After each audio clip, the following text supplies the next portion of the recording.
यहाँ पे कई सारे श्रद्धालु हैं जो देख के आ रहे हैं। हम कोशिश करेंगे कि कुछ से हम बात करें और उनसे जानने का प्रयास करेंगे कि किस प्रकार से वो इस दृश्य को देखते हैं और क्या संदेश देते हैं। आप कुछ बोलना चाहेंगे?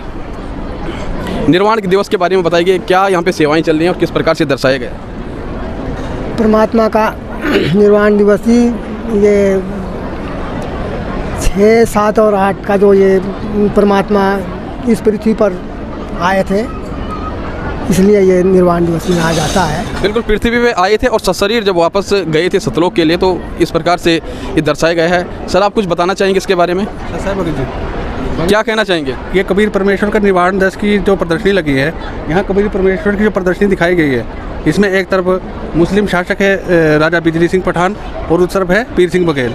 इन दोनों को अंतिम संदेश दे रहे परमेश्वर कि जब मैं अपना शरीर छोड़ूंगा तो आपस में लड़ना मत, तुम एक परमेश्वर की संतान हो, उस एक परमपिता के बच्चे हो, आपस में लड़ना मत। जो मैं शरीर जब छोड़ूँ तो उनको आधा आधा बांट लेना जो भी मिले। ये तो आम इंसान समझ रहे थे कबीर साहब को कि शरीर छोड़ेंगे तो हिंदू बोल रहे थे हम जलाएंगे, मुस्लिम बोल रहे थे हम दफनाएंगे, लेकिन जब परमेश्वर ने कबीर छोड़ा, जो साथ में झांकी में दिखाया गया है, तो उनके फूल ही फूल मिले।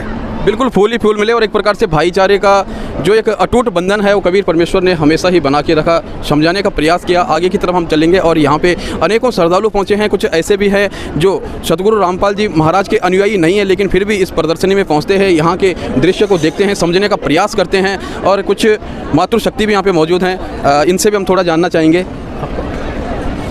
तो मैम, आप कहाँ से आए हैं? हिमाचल से। क्या कहना चाहेंगे? निर्वाण दिवस के रूप में आज यहाँ पे मनाया जा रहा है और ये प्रदर्शनी आप देख कर के आ रहे हैं, क्या संदेश मिलता है आपके लिए इस प्रदर्शनी से?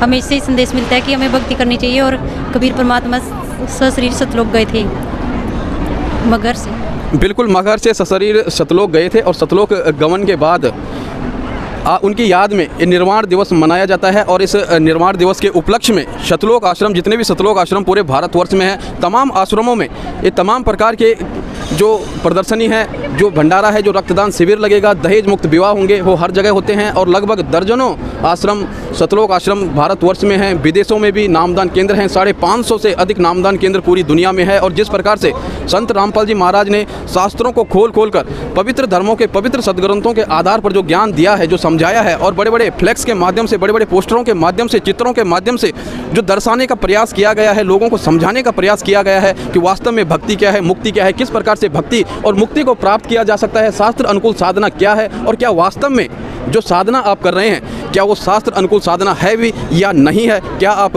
शास्त्रों के विरुद्ध साधना तो नहीं कर रहे हैं। और यदि कर रहे हैं तो सतलोक आश्रम में एक बार जरूर आइएगा, यहाँ की प्रदर्शनी जरूर देखिएगा, आपको सारे शास्त्रों का ज्ञान यहाँ पे सुनने को मिलेगा, जानने को मिलेगा, शास्त्रों के गूढ़ रहस्य समझने का मौका मिलेगा। चाहे आप किसी भी धर्म से हैं, किसी भी पंथ से हैं, किसी भी मजहब से क्यों ना हो, यहाँ पे मानवता के लिए, मानव मात्र के लिए और मानव के लिए जो शास्त्र बनाए गए हैं, चाहे वो किसी भी धर्म से क्यों ना हो, उसका गूढ़ रहस्य आपको यहाँ पे मिलेगा और शास्त्र अनुकूल साधना यहाँ पे देखने को मिलेगी, समझने को मिलेगी। कई भगत यहाँ पे उपस्थित होते हैं, संत रामपाल जी महाराज के ऐसे ऐसे अनुयायी हैं जो शास्त्रों को खोल खोल कर आपको शास्त्रों के गूढ़ रहस्यों को समझाएंगे और बताएंगे कि वास्तव में भक्ति मुक्ति किस प्रकार से प्राप्त की जा सकती है, शास्त्र अनुकूल साधना क्या है। चाहे वो वेद हो, गीता हो, कुरान शरीफ हो, बाइबल हो, गुरु ग्रंथ साहिब हो, तमाम प्रकार के जो शास्त्र हैं, सभी धर्मों के जो शास्त्र हैं, जो ग्रंथ हैं, उनका सार आपको यहाँ पे देखने को मिलेगा। और ये तमाम प्रकार के, क्योंकि इसका यदि हम पूर्ण रूप से इसको दिखाने का प्रयास करेंगे तो बहुत विस्तृत वीडियो हो जाएगी, इसलिए हम आपको ये कहना चाहेंगे कि 6 बार, एक साल में 6 बार सतलोक आश्रमों में समागम होता है और आध्यात्मिक प्रदर्शनी लगती है। तो यहाँ पे जरूर आइएगा, इसको समझने का प्रयास कीजिए।